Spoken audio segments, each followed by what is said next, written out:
Today is about overcoming challenges, and it's just me talking a little bit about my story, about how I really overcame the challenge. And I think it will give you a really good insight about where you are, and how you can overcome your challenges, guys. I hope you enjoy, and please comment and share this podcast to really help more people. Guys, take care, farewell, and bye.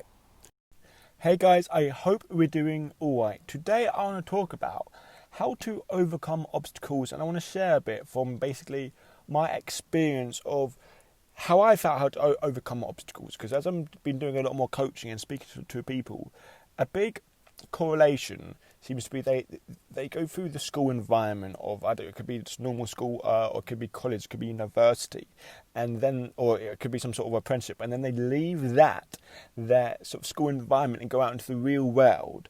And a lot of people describe it as like they're going into the deep end and they sink, because they go into the real world realizing this is completely different. There's a completely different scenarios to adapt to. There's completely different scenarios to really mold yourself to. And I feel like I've had that in my own life, and I bet you have in certain circumstances where you're transitioning, thinking you're ready for this next part of life, and when you go there, you realise you're not ready for it at all. And that's exactly how I felt. And I share a bit of my story, so I really hope it will add some value to you, and maybe some like things of you can do when things do pop up where you feel like you're not prepared for it.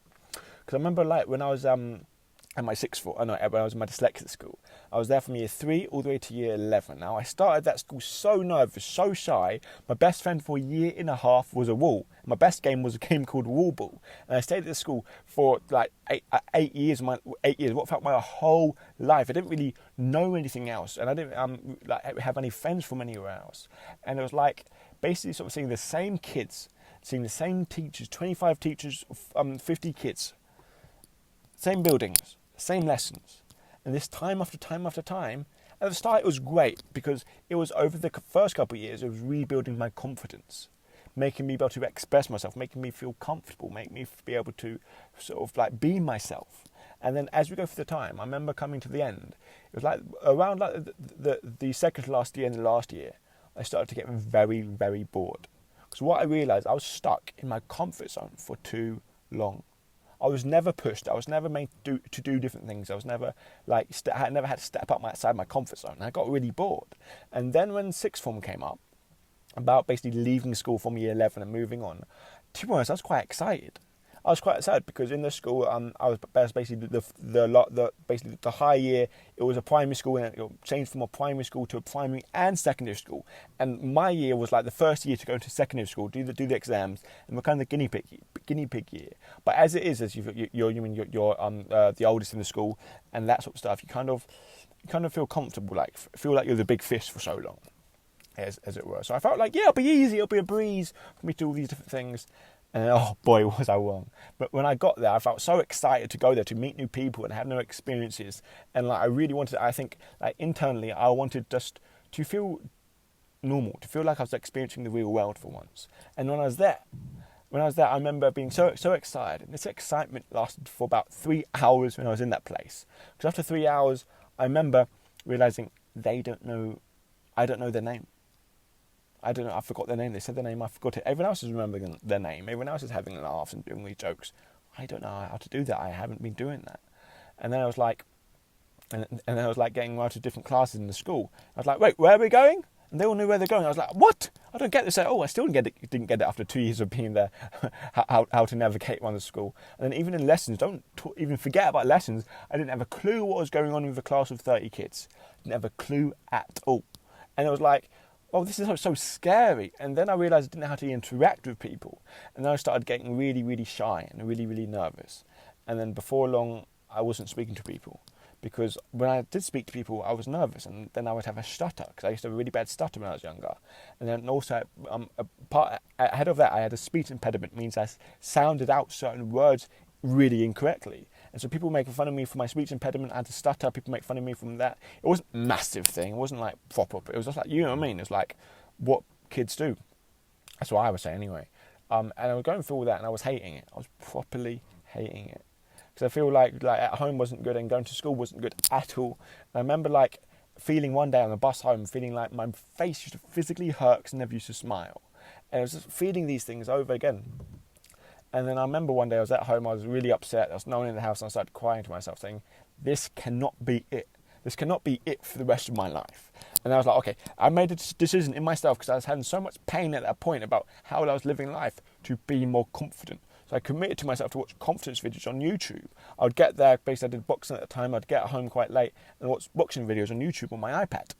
Just learn how to be confident, to speak to people. Because at the boxing club, people knew me as Alex, because I was too scared to say my full name and all this stuff. So I wasn't speaking to a lot of people. And watching all these confidence videos, I tried a lot of things about stepping in like kill confidence bubble, or closing your eyes and imagine yourself confident and be confident. I tried that. None of it worked. None of it worked. Until, I remember it was like late one Wednesday evening.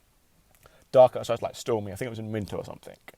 And I remember I was watching this video on YouTube, and I clicked this video of this big guy standing there, big broad shoulders, and he said these words, and they changed my life massively. He said, the only way to change your life is to take responsibility for your life. And I thought, oh my God, that person is so true. That makes so much sense. And something's clicked inside of me. You know when something clicks? It's like, ultimately, I got myself here, and I'm the only one to get myself to where I want to be. I realised that so clearly. And I realised it was all up to me. So I took full responsibility. And then I sort of realised something. I realised, look, this is the start of my life. It is the start of my life, isn't it? And then I have two options. I can either go at it and wing it through trial and error, see if it works and see what doesn't work.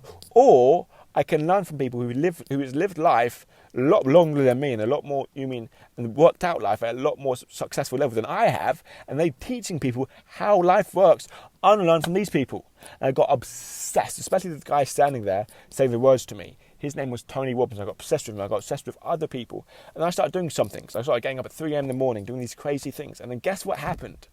It was really interesting. Once I applied everything and believed I could, I was confident. I walked into school and do things I'd never done before. People were like, who are you? And what have you done with Theo?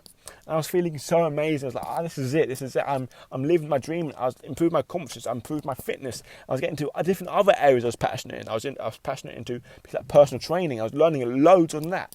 I was like, this is so amazing. And then something happened. It was really interesting.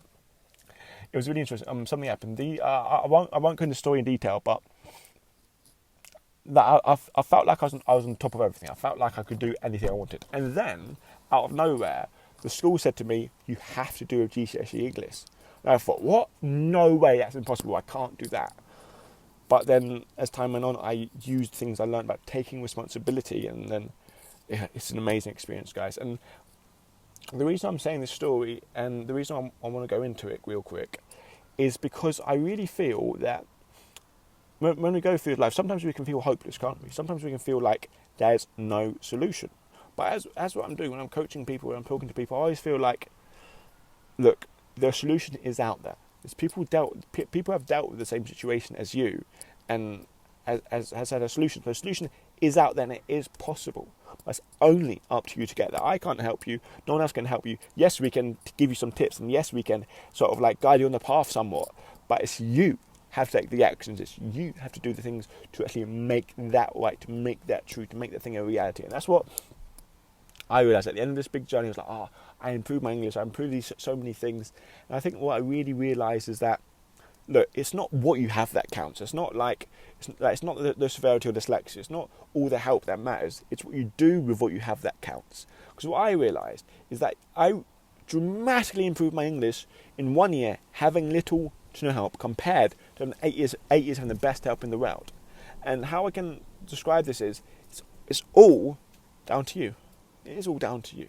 And I'm not saying the school was rubbish. I'm not saying this. I'm not saying that. I'm not saying you're bad for not trying hard in the past. What I'm saying is that now, right now, you're in control of your life. You are in control of your life. You're in control of how things work.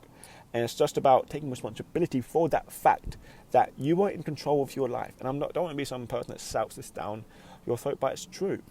It's true. And how we experience dyslexia is in great relationship to how much control we have over our lives. And that's why you have to take responsibility for our life and learn, basically taking control over everything we have control over, so we can so we can work things out, so we can succeed in the areas we want to, and really beat it. Because when I say conquering dyslexia, the whole purpose of conquering dyslexia is not to let dyslexia stop you in any way. That's it. Not to let dyslexia stop you in any way. And that's what it is. And I really hope we understand that. And don't let dyslexia stop us or hold us back in any way, because it's not.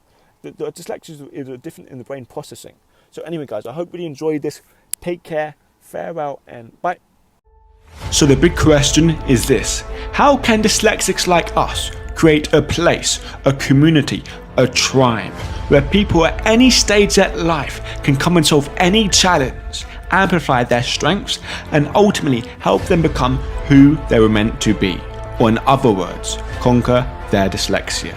That is the question, and this show is the answer. My name's Theo Goff, and welcome to the Conquering Dyslexia podcast.